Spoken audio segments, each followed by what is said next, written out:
Hi guys, कैसे हो। आज हम इस वीडियो में एक सफल बिजनेसमैन की कहानी सुनाएंगे। सफल बिजनेसमैन की कहानी। भरपूर पैसे कमाने की चाहत लोगों में ज़िंदगी में कुछ बड़ा करने की तरफ ले जाती है।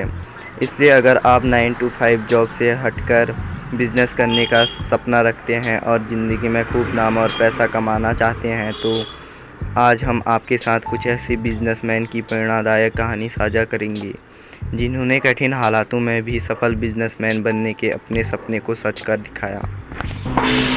Success story of businessman.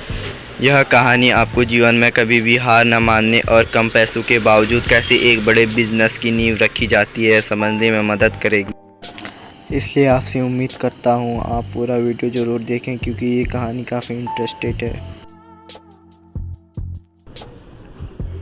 यह कहानी अम्ब्रेला बिजनेसमैन की है जिनका नाम प्रतीक दोषी है।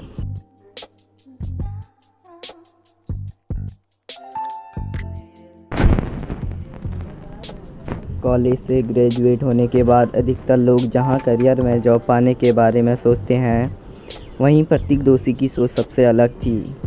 वो कुछ अलग करना चाहते थे जो अब तक कभी किसी ने नहीं किया, लेकिन उनके पास सबसे बड़ा सवाल यह था कि आखिर वह कौन सा बिजनेस करेंगे, क्योंकि उस समय पहले से ही बहुत सारे बिजनेस मौजूद थे और प्रतीक के पास कोई आइडिया नहीं था। उन्हें सिर्फ इतना पता था कि वे अपना खुद का कुछ करना चाहते हैं। बरसात के मौसम में एक दिन प्रतीक जब मुंबई के लोकल ट्रेन का धक्का खाते हुए बारिश से बचते बचते घर जा रहे थे, तब उनकी नज़र अचानक छतरी पर जाके रुकी। जब उन्होंने ध्यान दिया तो पाया कि सभी लोगों के पास सिर्फ काले और हल्के रंगों की ही छतरी है। छतरी में किसी भी तरह की कोई प्रिंट या डिज़ाइन नहीं है। लोगों के इन छतरी को देखते हुए उन्हें एक बहुत ही ज़बरदस्त आइडिया उनके दिमाग में आया। उन्होंने सोचा क्यों ना डिज़ाइन और प्रिंट वाले छतरी का बिजनेस किया जाए, क्योंकि यह बिज़नेस कोई नहीं कर रहा है, तो उनका यह बिज़नेस पूरी तरह यूनिक होगा। इस आइडिया को सोचकर प्रतीक बहुत खुश हो गए और वह अपने घर गए। अपने घर जाकर जब उन्होंने अपना ही आइडिया अपने परिवार को बताया, तब उनके परिवार ने उनसे कहा कि क्या तुमने छतरी बेचने के लिए इतनी पढ़ाई की है। घर वालों को प्रतिक्रिया देखकर प्रतीक जरूर निराश हुए, लेकिन तब तक प्रतीक के मन में यह आइडिया पूरी तरह बस चुका था। उन्हें सिर्फ किसी भी हालत में अपनी छतरी का बिजनेस शुरू करना था।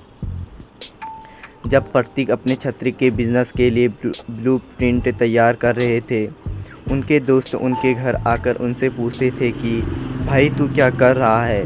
तो प्रतीक जवाब में कहते थे कि मैं अपना छतरी का बिजनेस करना चाहता हूँ। अपनी छतरी बिजनेस के लिए उन्होंने डिज़ाइनर से डिज़ाइन तैयार करवाया, लेकिन जब उन्होंने यह डिज़ाइन पब्लिशर को दिखाया तो कोई भी पब्लिशर उनके डिज़ाइन को पब्लिश करने के लिए नहीं माने, क्योंकि इंडिया जैसे देश में नई नई चीज़ों को जल्दी एक्सेप्ट नहीं किया जाता।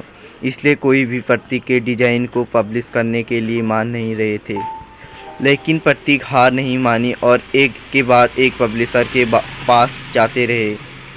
11 पब्लिशर ने उनके डिज़ाइन को बेकार बताया। उनकी डिज़ाइन छतरी पर प्रिंट और उसकी मार्केटिंग करने से मना कर दिया था।